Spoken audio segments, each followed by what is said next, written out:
You can't handle the whole weight. You can't handle the whole weight.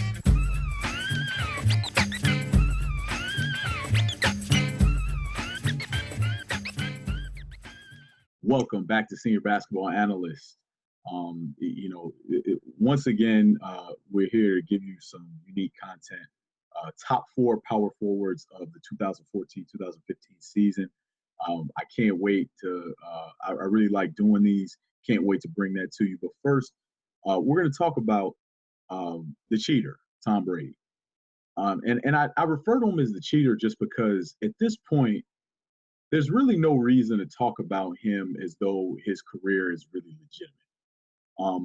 It's become at this point kind of a joke, and his absurdly worded statement that he put out in response to his appeal being denied by the NFL, it just goes along with the lines of the same clownishness we've seen really his entire career.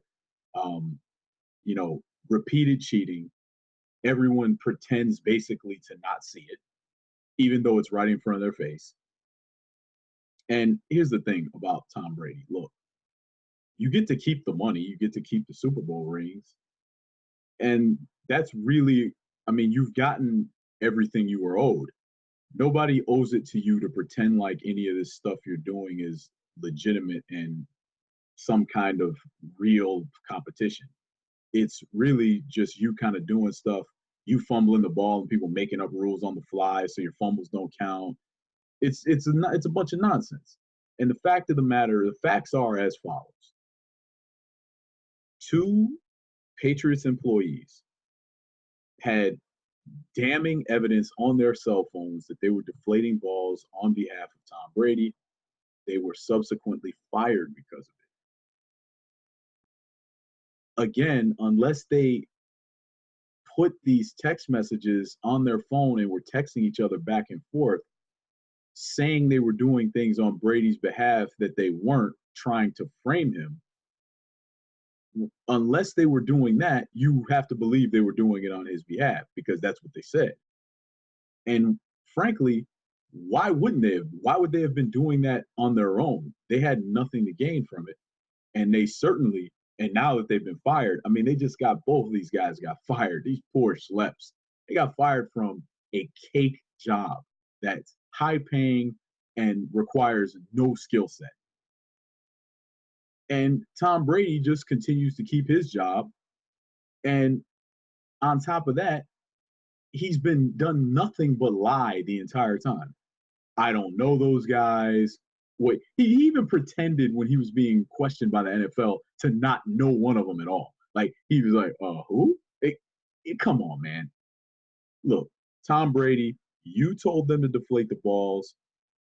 You destroyed your cell phone, which I don't really understand that. If you don't want to hand it over, just don't hand it over.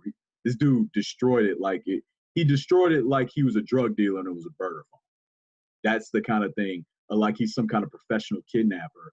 He uses a different phone for every customer. Then when that job's done, when that job, every client, that job's done, then he destroys the phone, throws the phone in a river or something.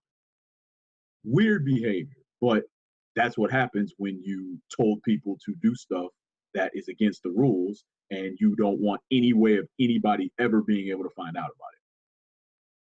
So you told them to deflate the balls, you destroyed evidence, and then on top of that, you didn't cooperate with the investigation of your bosses. So when you don't, and one of the things that people keep saying, well, they're not the government. They can't issue a warrant for his phone. No, that's not the point. This is not him going to jail. But if your employer asks you for information because they believe that you have violated rules of your employment, and they ask for information and you don't hand it over, they might fire you. they might just fire you. And you don't really have any. You did it. Like, you did it. That's the other thing. That's the ultimate thing that really, when you get to the bottom of this, he did it. It's not like the Colts said it, so the Colts made this up. The Colts found out the balls were underinflated because the ref told them that. And then we have all this evidence that Tom Brady told these schleps with the Patriots to deflate the balls. He has in his statement saying silly things like nobody involved with the Patriots did this. Well, then why did your employer, fire those guys? Like, was that all for show? What was the point of them firing them? If they didn't do it, well, man, then these dudes really got screwed then. If they didn't even do anything and what they were fired for show, Tom Brady is a cheating liar. Okay? He's a cheating liar. And you know what? If you want to be a Tom Brady fan and you enjoy watching him throw those Nerf balls around the Gronk, if you enjoy that, well, enjoy it and be entertained by it, just like you can be entertained by the WWE or any other staged entertainment. Most of the entertainment we see on TV is staged. If you enjoy that, that's fine. But acting like it's legitimate competition is completely ridiculous. And for all of you people gambling on the NFL, look, if after all this you don't understand that this stuff is rigged, I cannot help you. Now, let's get to a sport that isn't a bunch of mobbed up nonsense, the NBA. So for all its problems, the NBA is, what we're here to talk about. It's what we enjoy watching. And I like doing these rankings. And today, we're going to go over the power forwards, top 4 power forwards. That's the way we do it. And I got to tell you, I had a lot of surprises here. I'm going to do more. We're going to talk more about this than we did the center position, because the center position was a lot more straightforward from my point of view.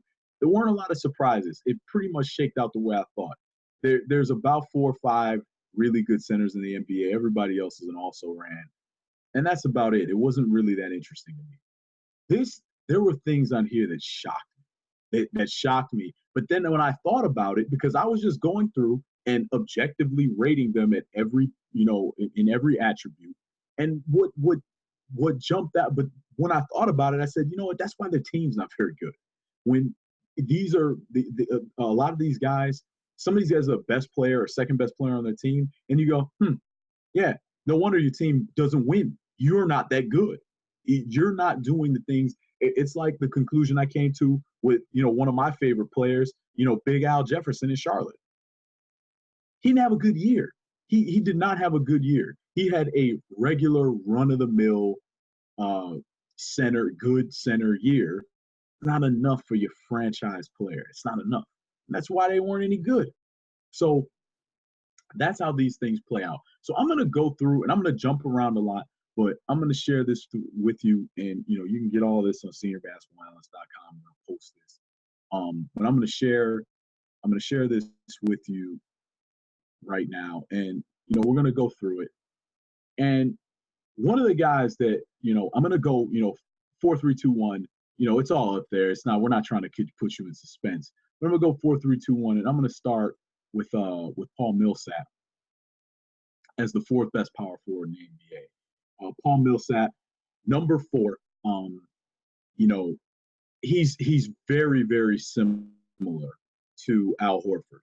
He's a guy that's a do-it-all kind of player, can guard multiple types of big men, has some perimeter skills, has some post skills.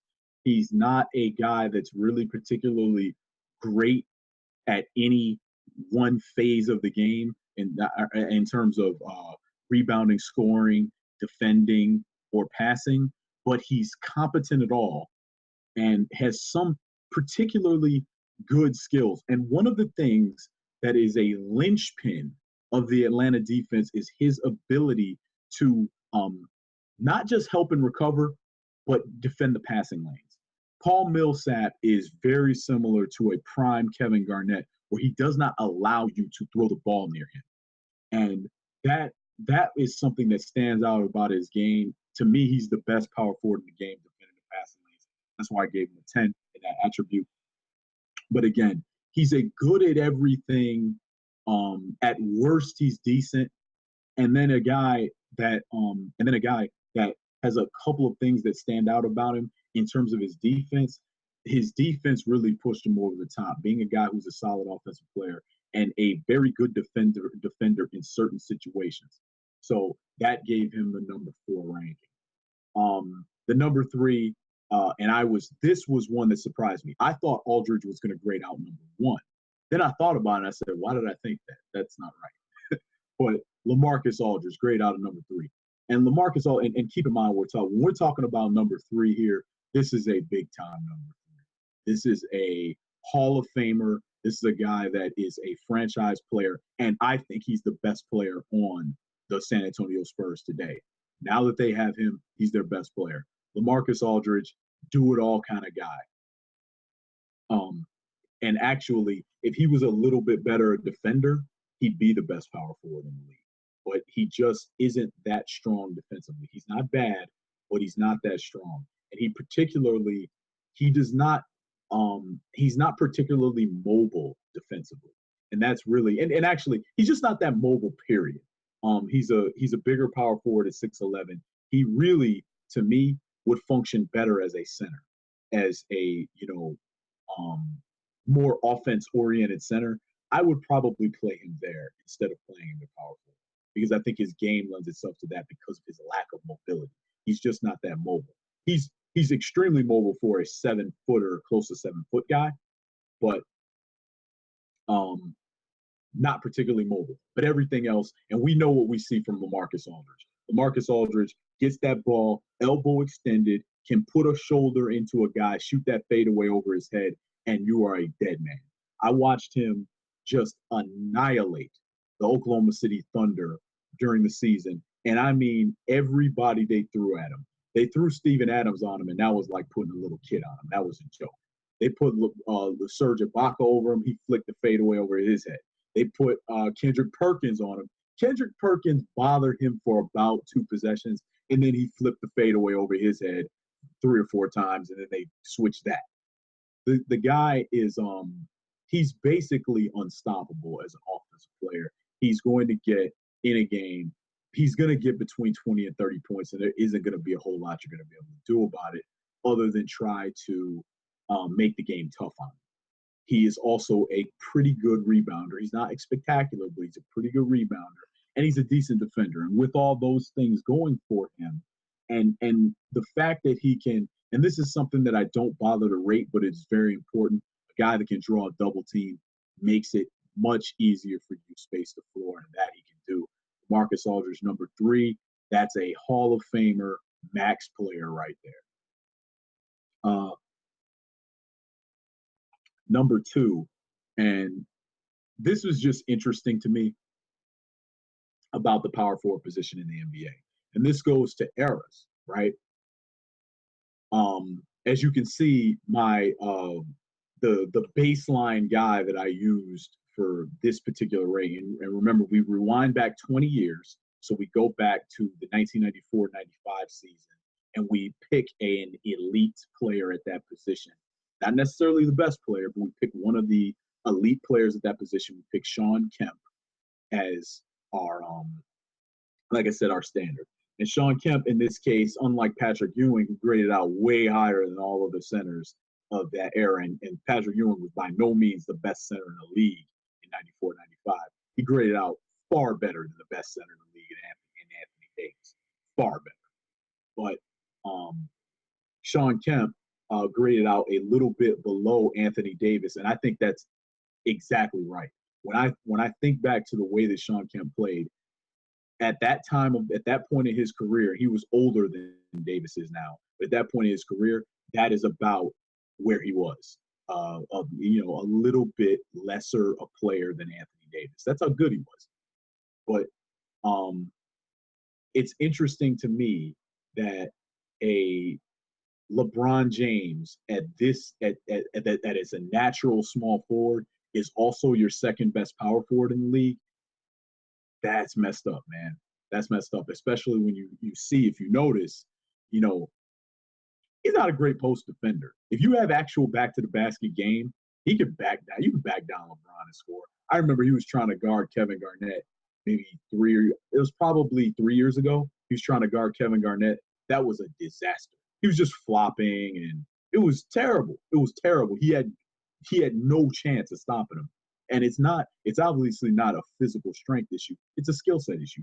He doesn't know, he's just not that skilled at guarding great back to the basket players.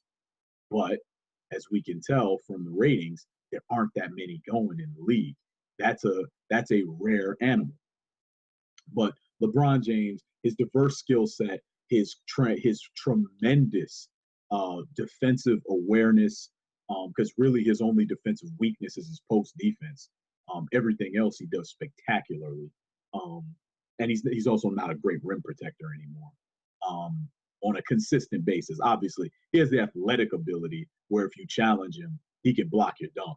But he's just not a guy that really focuses on it that much anymore at this stage of his career. We all know he can finish. We all know the way he plays offense. So yeah, that graded out number 2. And then Anthony Davis. Anthony Davis just has to stay healthy. Anthony Davis is number 2 power forward in the league, and he's number 1 power forward and center in the league. Anthony Davis, you can basically pair him and look, you can pair him with any type of player and he's going to get his and be fine. What you notice though, if you notice the way this league is, put together, you see why the Zach Randolph-Marc Gasol combination works so well. Anthony Davis, who's he paired up with? They gave him Omer Sheik last year. That's what they gave him. So they give him a bum, and then you just kind of waste his skill set because he doesn't have anyone standing next to him that's competent. You have Chris Bosh is top 5. He's the number 5 power forward, but Chris Bosh, ultimately couldn't finish the season due to basically what was an illness. Basically, he had a medical issue, couldn't finish the season, and when he's paired with Hassan Whiteside next year for a full season, it's going to be devastating because you know what? They'll be the best power forward center combination in the league because Hassan Whiteside's a better player than Marc Gasol, and Chris Bosh is a better player than Zach Randolph. But you see why Zach and Marc are so dangerous. Zach is the number 6 player at his position. Marc Gasol is the number 10 player at his position.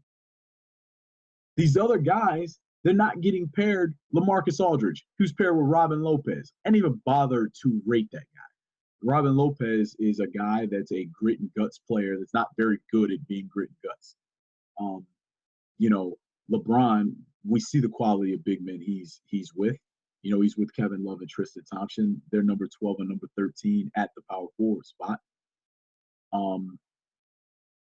Paul Millsap is with a pretty good big man in Al Horford, but they're both just good players.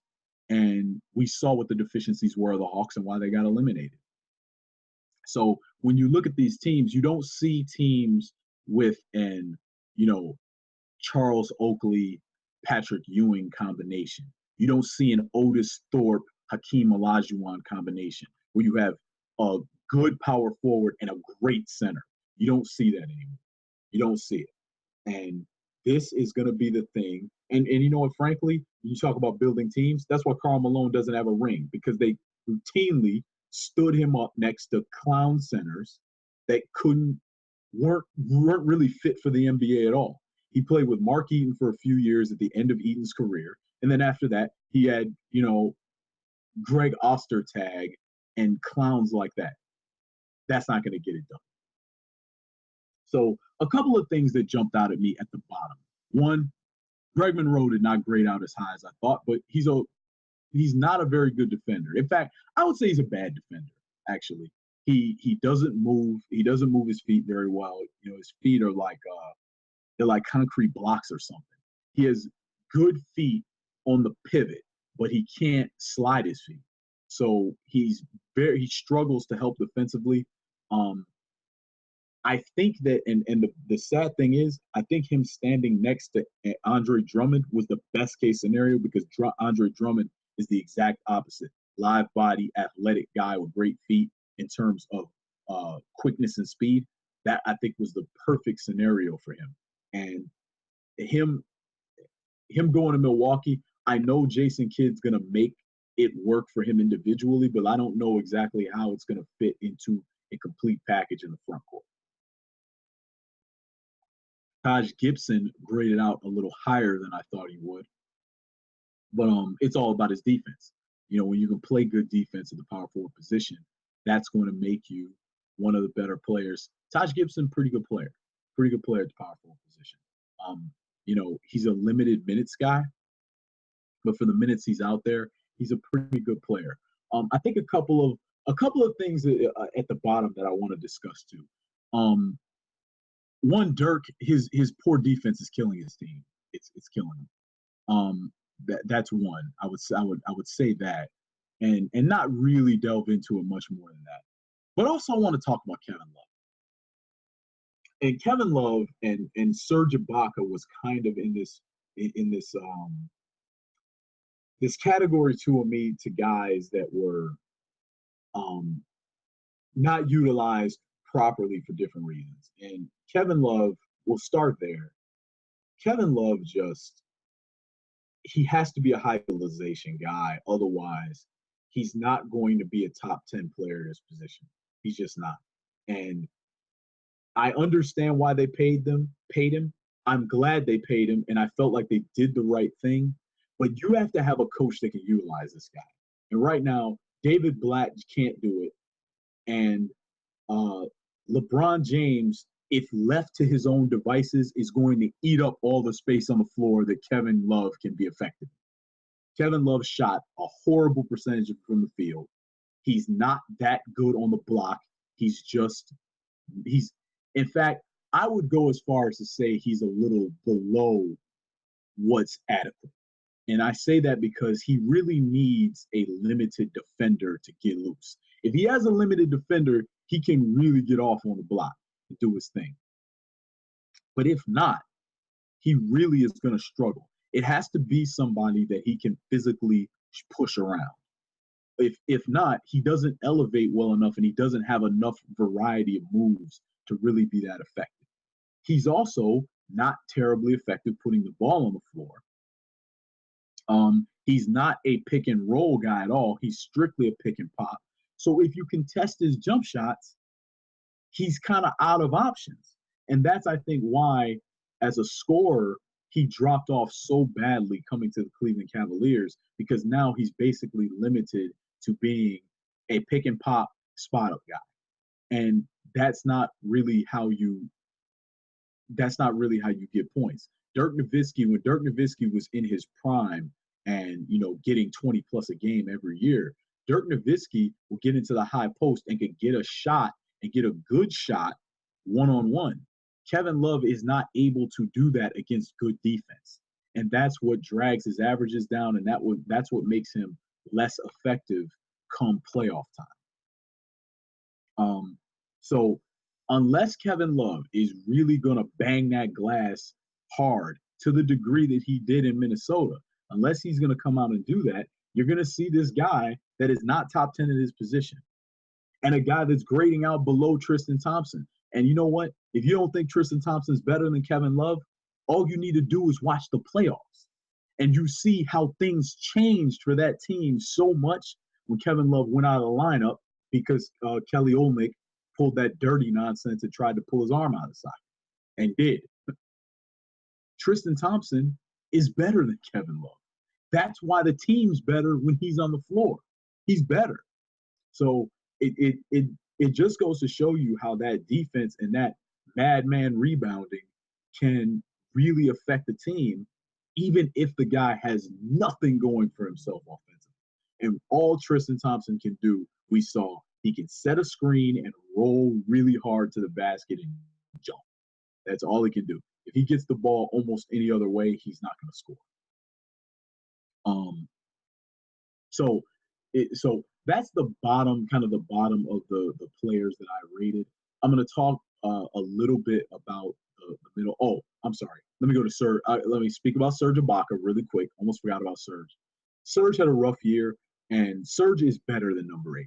The problem with Serge was this year he was hurt, and this is the always the challenge for a player. A player is attempting to play no matter what. That's what a player is going to do. That's what the lion's share of professional athletes are going to do. Here's the problem with that philosophy. Once you're hurt, and I don't mean a sprained finger or something like that. I mean a legitimate injury. If you have a hip injury, your knees are now in danger. If you have a calf injury, you're liable to pull a hamstring. These things are connected, and exercise physiologists and things like that can tell you exactly what muscle groups and joints are connected to what, and what's at risk when you're trying to compensate. But with Serge Ibaka, he started off the season injured, or was injured very early on, tried to play through it, and then what ends up happening? You end up having to get shut down anyway. Now, that's not what always happens. And what a player is gambling on is, I can struggle through it and I can be a plus for my team. I won't be at my best, but I can be a plus for my team and make it to the end. Sometimes the better option is to just sit and get healthy. And the problem is, of course, you don't know what's going to happen until it happens. So I remember, that really depressing interview Wes Matthews Jr. did in the locker room after he blew out his ACL, and I'm sorry, his Achilles tendon. And he said that it had been hurting. It had been previously hurting, and he had been getting massages and icing it. And the thing is, did that even help? And see, that's what you're risking. And a guy like him, we all know the record on Wes Matthews. Wes Matthews does not miss games, and eventually you miss games. So this is uh, this is what a player is. This is the kind of gamble a player is taking with his career and with his health. And Serge Ibaka, he crapped out this year and wasn't able to finish the season. He really was relegated to just being this stretch four nonsense that really hurt his overall effectiveness. He rebounded the ball terribly. He was not nearly as good defensively as he normally is, and and the other thing that it really hurt him bad is his finishing at the rim. Normally, this is a guy that's a Andre Drummond, DeAndre Jordan, Dwight Howard style finisher, and he just did not have the lift this year, and it hurt his shooting. It hurt his shooting percentage, and it hurt their team in terms of floor spacing. So because when that guy is rolling to the basket and he's an alley oop threat, it just sucks the defense all in. Tyson Chandler has made a career of that. He has a ring because of that. So it's a very important skill set, and it's something that can really help a team when the coach knows how to utilize it. Moving on to the dinosaur, I'm going to talk briefly about my man Zach Randolph, getting back around to him. Last of a dying breed like Scarface, man. You gotta love this guy. He's a back to the basket, traditional four, old school style player. And he just comes out and gives you a consistent effort every year. He's a rock solid offensive and defensive rebounder, back to the basket, banging over the right shoulder with the same move over and over again. Ain't nothing you can do about it. He basically hits his free throws. He can shoot out to the arc, even though he doesn't take that many threes, because taking a lot of threes when you're a power forward is a bad idea in most cases. But he's a competent defender. And so when you put all those things together, it makes for a really good player. Zach Randolph, every year you could pencil the double in. He was our number 6 power forward. And I also just I want to finish it up by saying, back in the day, and we talk a lot today about versatility and saying, oh, these players do more than players used to do. I disagree. I disagree with that wholeheartedly. Shawn Kemp did a lot more at the power forward position than most power forwards do today. Most power forwards are these stretch fours that can't guard their man and can't rebound at all. Shawn Kemp did it all. Shawn Kemp shot from the outside. He wasn't necessarily a guy that took a lot of threes, but he shoot out to 18 feet with a pick and pop. He certainly pick and roll and catch the alley oop, dunk the ball. He dunked the ball any kind of way you want to see it. And obviously, if you're an NBA fan looking at it, you've seen the compilations of videos of him dunking on people. But and he would defend. He could defend out on the floor. He could defend in the post. Just a really, really solid player in all aspects. And like I said, finishing, he had no peer. And, it grades out to being a 10 guy in a league where there's only one 10 power forward. Today. Back then, he wasn't the best power forward in the league. He wasn't even close. This is a league that had Karl Malone getting like 25 a game. So I disagree with that notion that players do more than they did. Nowadays, we've talked about it before, they try to have all these specialists and cobble them together to equal a player. We can only play 5 guys at a time. There are guys in this league right now that are only in the league because they hit corner threes. They don't hit threes out anywhere else but the short corner. That's not basketball. That's not basketball. So I will wrap up this discussion with, a show favorite, not my favorite power forward, but a show favorite, Draymond Goon Green. Draymond Green is the number 7 power forward in the league right now, in my opinion. He, he's really a perimeter-oriented guy that gives you such a good effort on the interior that he manages to put it together into being a pretty good performance and like he give you just enough. But defensively, he's rock solid. He does foul a lot, so it's not like he's perfect. He fouls a lot. He does not necessarily move his feet well enough to play a quicker 3. Like when LeBron got him out on the floor, he just blew right past him like he wasn't even there. But he does just enough. He shoots just well enough to open up some driving lanes for himself. He is a good passer. He's one of the best passers in his position. But his overall enthusiasm, ruggedness, and toughness, that is is really the fuel for the Golden State Warriors. You gotta love Draymond Green's game. So that was my number 7. So again, to wrap it up, the top 4 guys, we had Anthony Davis number 1, LeBron James number 2, LaMarcus Aldridge number 3, and then Paul Millsap number 4. Those are your top 4 power forwards in the league. And if you notice, all of those guys except Davis, who plays for an incompetent franchise, but those other 3 guys, those are really good teams. And most of the people on this list that were top performers were performers for pretty good teams. Miami and Miami and the Oklahoma City Thunder have a pretty good power forward, but they were both hurt and they are both unable to finish the season.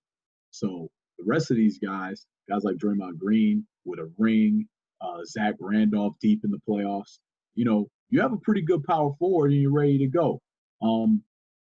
You want to know why the Clippers, you say Blake Griffin, you may see Blake Griffin on here, and you say, well, why didn't he really want to talk about Blake Griffin? There's not really much to talk about. He's just a dude that runs around, he dunks the ball, he can score, and then he doesn't do anything else. He stopped rebounding, he doesn't guard anybody, and you may say, come on, he's better than 10, man. He's Blake Griffin, he's better than 10.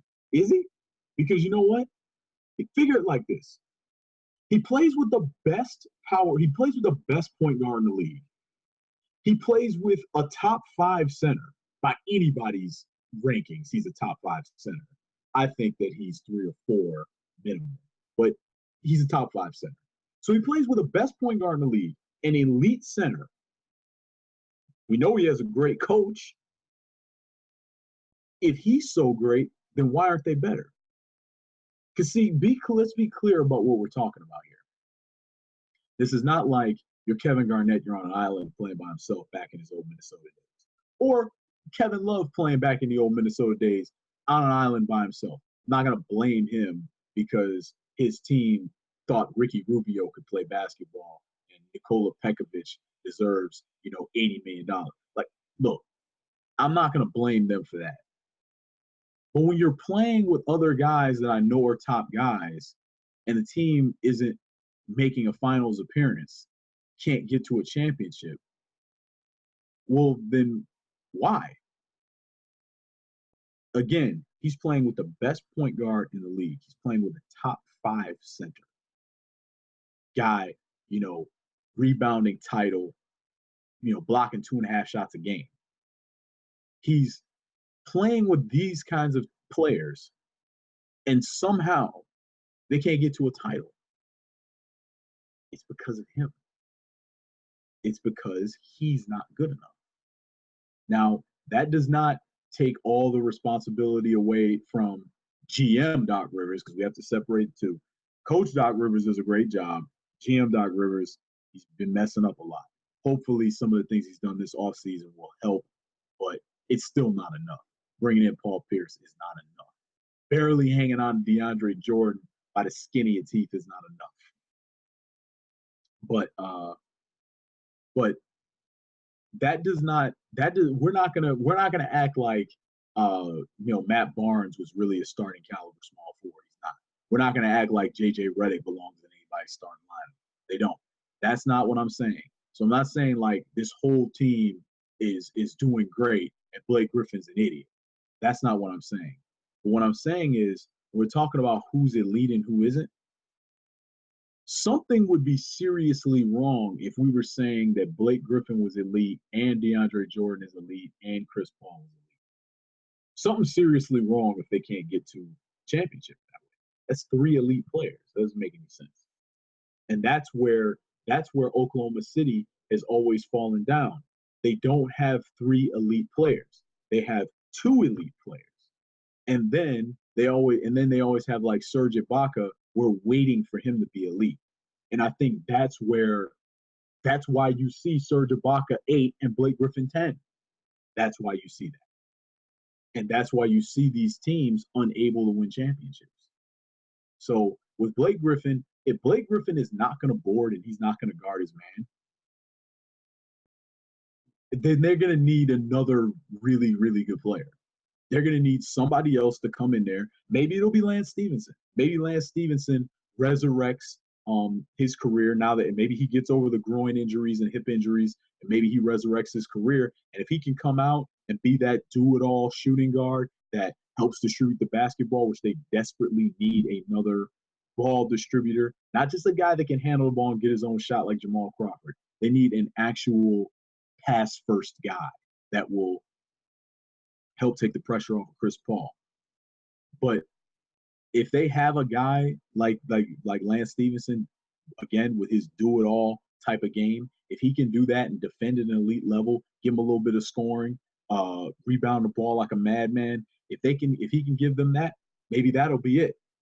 But in the meantime, Blake Griffin is a superstar player with superstar talent. He's got to do better than this. I shouldn't be looking at him and saying, well, let's see, Blake Griffin, he's a below-average post defender. He offers 0 rim protection, even though he can jump and touch the top of the box. He offers no rim protection of any kind. He stopped rebounding, even though we know he can. He just decided he didn't want to do it anymore. He can't handle the ball. He's average when helping in penetration. He's average to below average helping in pick and roll situations. His perimeter defense stinks. His passing lane defense isn't very good. When I look at this dude in total, you just look at it and you say, yeah, he's not much better than 10th. He's not much better than 10th. And you say, well, he's got to be better than Taj Gibson, right? I don't know. Is he? For everything that he does offensively, Taj Gibson does the same thing on the defensive end. And as we know, if we look at the statistics, defense is more important than offense. So it's also much rarer. So it's harder to find guys that do what Taj does than it is to do what Blake Griffin does. I can find other guys that can throw up a bunch of shots and score. I can find other guys that do that. So that's where we are with Blake Griffin. And I think when you look at a player, a lot of times you say, man, that guy isn't as good as I thought he was. Then you look at the team, though, and you go, yeah, but they're not very good either. Or you say, they're not as good as we thought they should have been. Because you looked at the Clippers and you say, where's the titles? This team has to be competing for a championship. So that's where we are with the power forward position. Again, 1, 2, 3, 4, 5, 1, 2, 3, 4, Anthony Davis, LeBron James, LaMarcus Aldridge, and Paul Millsap. That's SBA, and you know that. Suckers I maul, they fall and crawl into the pit of purgatory. I go for glory. I'm taking inventory, counting all the